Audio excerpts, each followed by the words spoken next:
Good word اسلامی کتابوں کا عظیم مرکز۔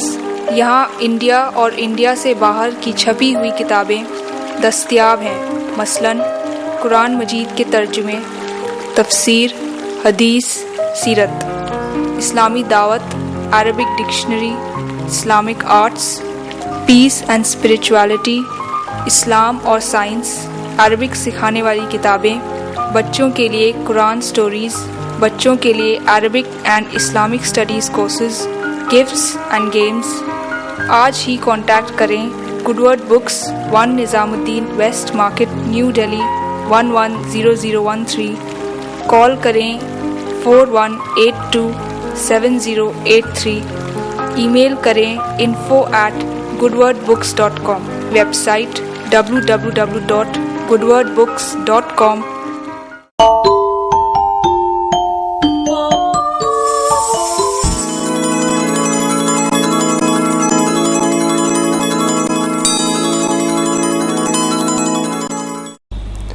بسم اللہ الرحمن الرحیم۔ رب اشرح لی صدری ویسر لی امری واحلل عقدۃ من لسانی یفقہوا قولی۔ اس پروگرام میں آپ کا بہت بہت خیر مقدم ہے۔ پچھلی بار ہم نے حضرت محمد صلی اللہ علیہ وسلم کی زندگی کے آخری ایام کے بارے میں آپ کے سامنے کچھ باتیں رکھی تھیں۔ آج ہم ان چیزوں کا ذکر کریں گے جو پروفٹ نے اپنی ڈیتھ کے بعد چھوڑی تھیں، جن کو متروکات کہا جاتا ہے، یعنی چھوڑی ہوئی چیزیں۔ تو حضرت محمد صلی اللہ علیہ وسلم کی جب ڈیتھ ہوئی تو اس کے بعد آپ نے کوئی مال اور جائیداد اور اشرفی یا درہم دینار وغیرہ نہیں چھوڑے۔ حضرت ابو ہریرہ جو کہ ایک صحابی تھے جن سے زیادہ تر حدیثیں ہم تک پہنچی ہیں، حضرت ابو ہریرہ کی ایک حدیث ہے کہ پروفٹ محمد صلی اللہ علیہ وسلم نے فرمایا کہ میرے وارث میرے بعد آپس میں بانٹنے کے لیے اشرفی یا اس طرح کی کوئی چیز نہیں پائیں گے۔ اسی طریقے سے حضرت عائشہ کی ایک حدیث ہمیں ملتی ہے۔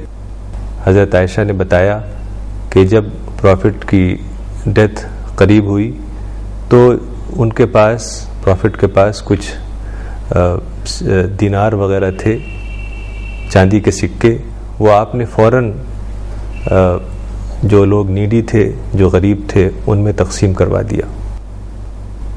تو پروفٹ کے پاس جو ضرورت کی چیزیں تھیں جو آپ استعمال کرتے تھے وہ یہ تھیں: ایک زمین، ایک چھوٹی زمین جس پہ چند کھجور کے درخت تھے، اور چند سواری کے جانور جو آپ استعمال کیا کرتے تھے، جیسے ایک گھوڑا۔ یہ گھوڑا حضرت عبداللہ ابن عباس کے باغ میں باندھا جاتا تھا اور اس کا نام لہیف تھا۔ اس زمانے میں جو جانور ہوتے تھے اس کے نام رکھے جاتے تھے۔ اور اسی کے ساتھ ساتھ ایک خچر جس کا نام عفیرہ تھا، اور اس کے علاوہ ایک اونٹنی جس کا نام قصوہ تھا۔ قصوہ وہ اونٹنی تھی جب پروفٹ محمد صلی اللہ علیہ وسلم مکہ سے مدینہ کے لیے روانہ ہوئے، جس کو ہم ہجرت کہتے ہیں، تو اس وقت حضرت ابوبکر نے 2 اونٹنیوں کا انتظام کیا تھا۔ تو پروفٹ محمد نے اس شرط پر اس کو لیا کہ اس کی قیمت ادا کی، یعنی یہ اونٹنی قصوہ پروفٹ محمد صلی اللہ علیہ وسلم نے حضرت ابوبکر سے خریدی تھی، اور یہ وہی اونٹنی تھی جس پہ پروفٹ نے مکہ سے مدینہ سفر کیا، اور یہ بہت ہی تیز رفتار اونٹنی تھی، سفید رنگ کی۔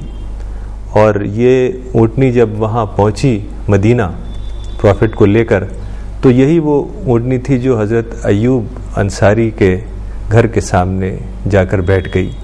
تو اسی وجہ سے پروفٹ مدینہ میں تقریباً 7 مہینے حضرت ایوب انصاری کے مکان پر ٹھہرے، اور اسی اونٹنی پہ آپ نے بعد میں سفر کیا، جو حج تھا پروفٹ کا آخری حج، جسے حجۃ الوداع کہا جاتا ہے، جو 10 ہجری میں ہوا، یعنی مائیگریشن کے 10 سال کے بعد.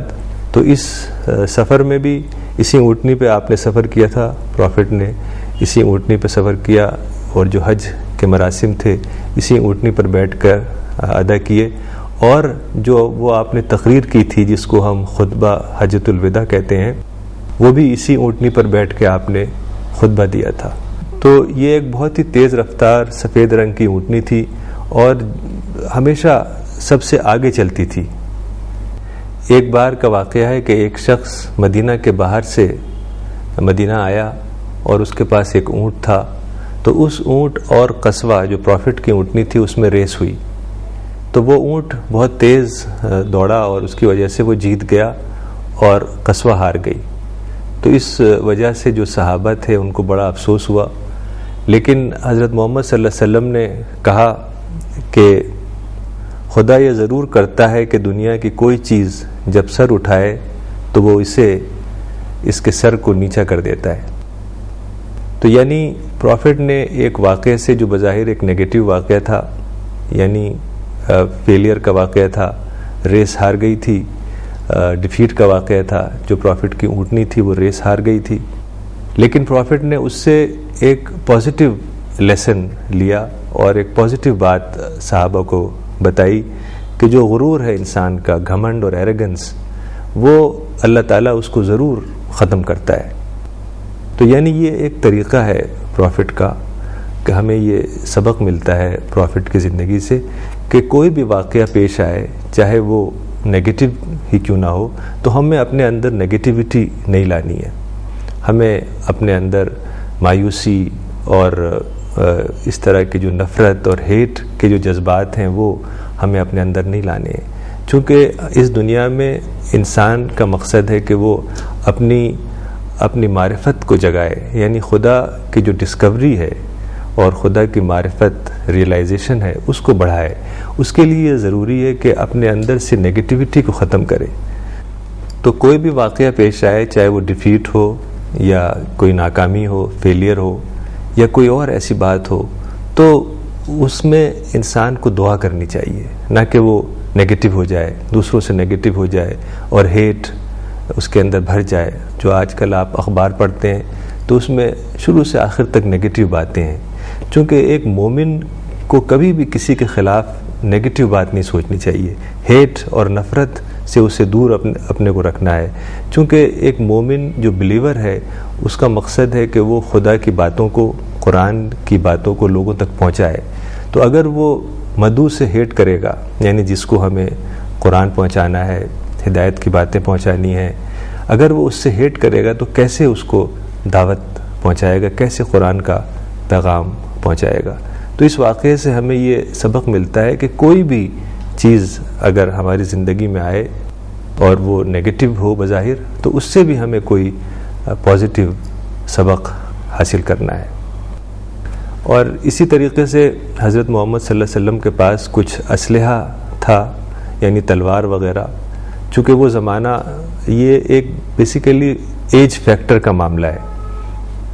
اس زمانے میں کوئی فوج نہیں ہوتی تھی، کوئی پولیس نہیں ہوتی تھی، اس طرح کی گورنمنٹ نہیں ہوتی تھی جیسے آج ہے.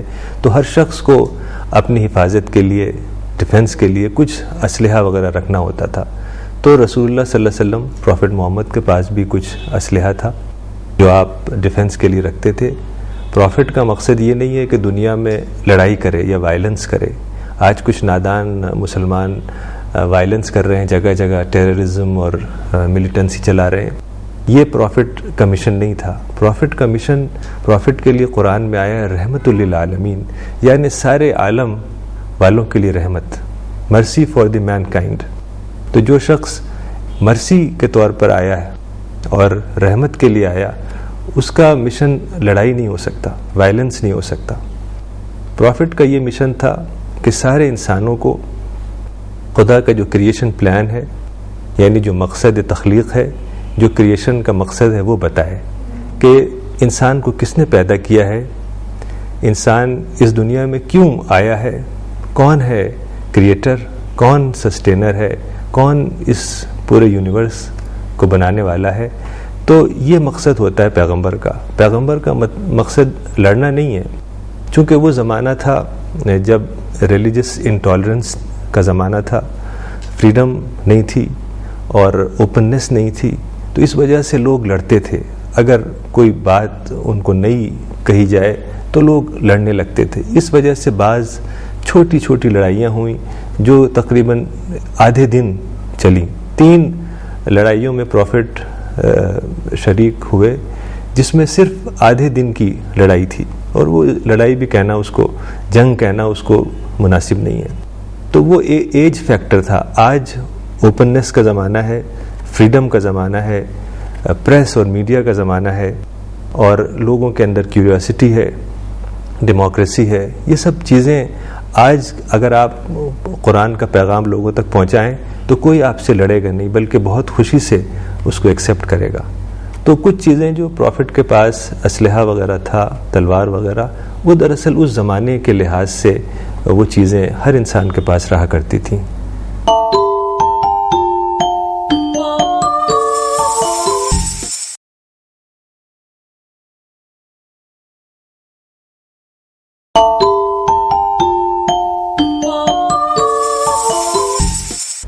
اسی طریقے سے کچھ صحابہ کے پاس آپ کی کچھ یادگار چیزیں بھی تھیں، جیسے حضرت انس بن مالک کے پاس پروفٹ کا ایک جوڑی جوتا تھا اور ایک لکڑی کا پیالہ تھا.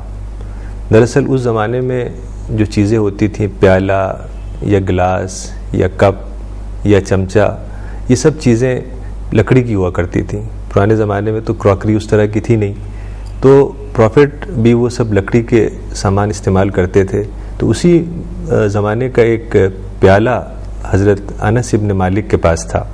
جو پروفٹ کا پیالہ تھا وہ ٹوٹ گیا تھا، تو اس کو چاندی کے تاروں سے جوڑا گیا تھا. اور اسی طرح سے حضرت عائشہ کے پاس کچھ کپڑے تھے پروفٹ کے، جو انتقال کے بعد جو کپڑے بچے تھے وہ حضرت عائشہ کے پاس تھے. اسی طریقے سے ایک انگوٹھی جو پروفٹ کی تھی وہ سیل کے طور پر آپ یوز کرتے تھے. یعنی اگر کوئی لیٹر آپ نے لکھا کسی کو، جیسے پروفٹ نے کچھ لیٹرز لکھے تھے جو آس پاس کے کنگز تھے، جو نیبرنگ کنٹریز تھیں، وہاں کے جو کنگز تھے اور رولرز تھے، پروفٹ نے ان کو لیٹر لکھا تھا اسلام کے بارے میں، اسلام کا انٹروڈکشن دیتے ہوئے. قرآن کی کچھ آیتیں اس میں تھیں، تو لیٹرز لکھے تھے. اسی طریقے کے جو لیٹرز وغیرہ آپ لکھتے تھے یا ایگریمنٹ وغیرہ ہوتے تھے اس زمانے میں، تو وہ جو انگوٹھی تھی وہ سیل کے طور پر کام آتی تھی، یعنی ایک اسٹیمپ کے طور پر. تو یہ انگوٹھی اور اس طرح کی اور چیزیں صحابہ کے پاس تھیں. ایسے ہی ایک عصا تھا، یعنی ایک اسٹک جو پروفٹ یوز کرتے تھے، خاص طور سے جب سفر کیا کرتے تھے تو وہ اسٹک آپ ساتھ میں لیتے تھے، آپ ہاتھ میں لیتے تھے. تو یہ سب چیزیں زیادہ تر حضرت عائشہ کے پاس رہیں پروفٹ کی ڈیتھ کے بعد. پھر حضرت ابو بکر اور حضرت عمر اور حضرت عثمان کے پاس یہ سب چیزیں رہیں. اس کے بعد یہ چیزیں آہستہ آہستہ ضائع ہو گئیں، چونکہ اس زمانے میں کوئی میوزیم وغیرہ تو ہوتے نہیں تھے. پروفٹ کی جب پیدائش ہوئی، جب پروفٹ پیدا ہوئے، تو اس سے چند مہینے پہلے پروفٹ کے فادر، جن کا نام عبداللہ تھا، ان کی ڈیتھ ہو گئی. تو اس وجہ سے پروفٹ کی جو پرورش تھی وہ آپ کے چچا یعنی ابو طالب کے گھر میں ہوئی. تو تقریباً 25 سال تک حضرت محمد صلی اللہ علیہ وسلم اپنے انکل ابو طالب کے گھر میں رہے. اور اس کے بعد پروفٹ کی شادی ہو گئی، تو پروفٹ ابو طالب کے گھر سے حضرت خدیجہ جو آپ کی وائف تھیں ان کے گھر میں منتقل ہو گئے. تو اس طریقے سے پروفٹ کا کوئی گھر نہیں تھا، آبائی گھر، اینسیسٹرل ہاؤس، جو آپ کو اپنے فادر کی طرف سے ملا ہو.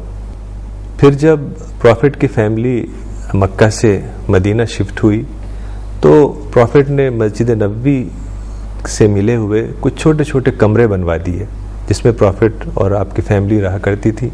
یہ بہت ہی چھوٹے کمرے تھے، تقریباً ایک کمرہ 15 فٹ بائی 10 فٹ کا تھا، اور اس کی جو دیواریں تھیں وہ کچی دیواریں تھیں، کچی اینٹوں کی دیواریں، اور جو اس کی چھت تھی وہ بھی کچی چھت تھی، یعنی وہ کھجور کے جو پتے ہوتے ہیں اس کی چھت تھی. وہ بالکل ہی ایسی چھت کہ بارش جب ہوتی تھی اس پہ پانی اندر آ جایا کرتا تھا.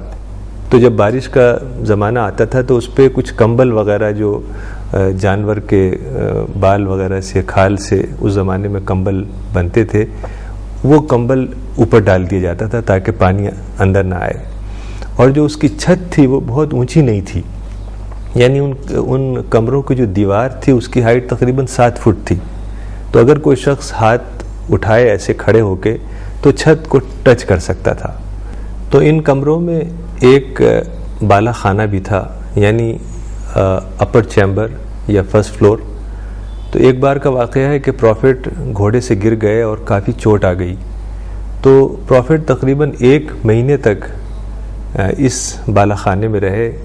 تو اس بالا خانے میں ایک چٹائی تھی, یعنی جو بستر کے طور پر آپ استعمال کرتے تھے, اور ایک چمڑے کا تکیہ تھا جس میں کھجور کی چھال بھری ہوئی تھی, اور ایک مشکیزہ تھا جو پانی وغیرہ کے لیے پرانے زمانے میں مشک یوز ہوتی تھی چمڑے کی, وہ ایک تھا پانی کے لیے. تو بس یہ سب معمولی چیزیں پروفٹ استعمال کرتے تھے, جو میں نے جیسے بتایا کہ جب آپ کو چوٹ لگ گئی تو تقریباً 1 مہینے تک آپ اس بالا خانے میں رہے. تو یہ جو کمرے پروفٹ نے اپنی فیملی کے لیے بنوائے تھے, پروفٹ کی ڈیتھ کے بعد پروفٹ کی فیملی کے پاس رہے, آپ کی فیملی کے لوگ اس میں رہتے تھے. اور اس کے بعد جو قریبی رشتہ دار تھے پروفٹ کے ان کو یہ کمرے دے دیے گئے. پھر حضرت عثمان کے زمانے میں بعض کمروں کو توڑا گیا اور مسجد میں اس کو ملا لیا گیا, اور حضرت معاویہ کے زمانے میں جو زیادہ تر کمرے تھے وہ خرید لیے گئے تھے, اور تاکہ وہ مسجد کا حصہ ان کو بنایا جا سکے.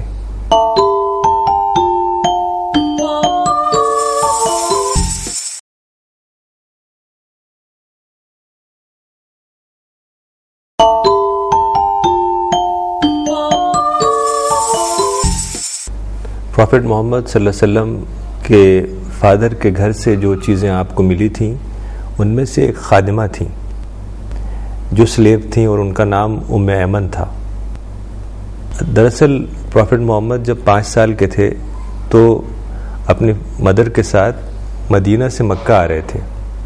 تو اس وقت راستے میں پروفٹ کی مدر یعنی حضرت آمنہ کی صحت خراب ہو گئی اور راستے میں ہی ڈیتھ ہو گئی.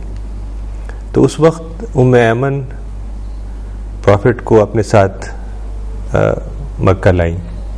تو ام ایمن نے پروفٹ کو بچپن سے پالا دائیہ کے طور پر, اور اس وجہ سے پروفٹ ام ایمن کو ماں کہہ کر پکارتے تھے, اور کہتے تھے کہ میرے خاندان کی یہ سب سے آخری یادگار ہے. ایک بار کا واقعہ ہے کہ ام ایمن نے پروفٹ سے ایک اونٹ مانگا کسی ضرورت کے لیے. تو پروفٹ نے کہا کہ میں اونٹ نہیں دوں گا, اونٹ کا بچہ دوں گا. تو ام ایمن نے کہا کہ مجھے اونٹ کی ضرورت ہے, بچے کو لے کر میں کیا کروں گی. تو حضرت محمد نے جواب دیا کہ سارے اونٹ کے بچے ہی ہوتے ہیں. یعنی پروفٹ نے اونٹ ہی دیا, لیکن تھوڑا لائٹر انداز میں انہوں نے یہ بات کہی ام ایمن سے. تو ام ایمن اکثر غزوات میں پروفٹ کے ساتھ رہیں, اور جو لوگ ہوتے تھے جو صحابہ ان کو پانی پلاتی تھیں اور مرہم پٹی وغیرہ کرتی تھیں. جب حضرت محمد صلی اللہ علیہ وسلم کی شادی حضرت خدیجہ سے ہوئی تو پروفٹ نے ام ایمن کو آزاد کر دیا, فری کر دیا, اور حضرت زید سے شادی کر دی. تو حضرت اسامہ بن زید جو کہ ایک بہت بڑے صحابی تھے وہ ام ایمن کے بیٹے تھے. اسی طرح کئی صحابہ تھے, کمپینینز تھے جو پروفٹ کے ساتھ ہر وقت رہتے تھے اور علم سیکھتے تھے, ان کی باتیں سنتے تھے. مثلا حضرت عبداللہ ابن مسعود. حضرت عبداللہ ابن مسعود پروفٹ کے ساتھ رہا کرتے تھے. جب پروفٹ سفر کرتے تھے تب بھی ساتھ میں جایا کرتے تھے, جب پروفٹ گھر پہ رہتے تھے تب بھی آپ ساتھ میں رہتے تھے, اور جو پروفٹ کے چھوٹے چھوٹے کام ہوتے تھے وہ کیا کرتے تھے. اسی وجہ سے حضرت عبداللہ ابن مسعود کا جو علم تھا وہ بہت ہی گہرا علم تھا, اور جو ان کا اخلاق تھا وہ رسول اللہ صلی اللہ علیہ وسلم کا نمونہ تھا.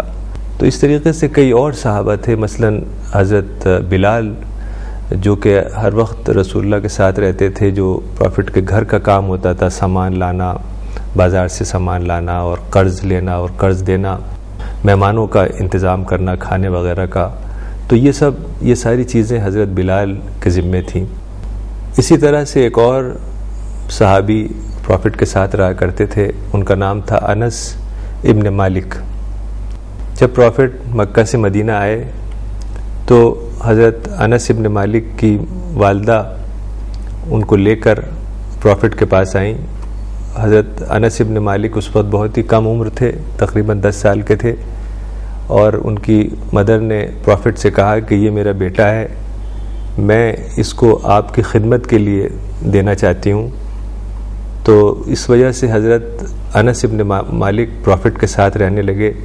حضرت انس ابن مالک کہتے ہیں کہ میں جب 10 سال کا تھا تب میں پروفٹ کے پاس آیا اور میں نے علم سیکھا، اور جو آپ کے چھوٹے موٹے کام ہوتے تھے وہ میں کرتا تھا، اور کبھی کبھی میں کوئی کام بگاڑ بھی دیتا تھا، لیکن پروفٹ نے مجھے کبھی نہیں ڈانٹا۔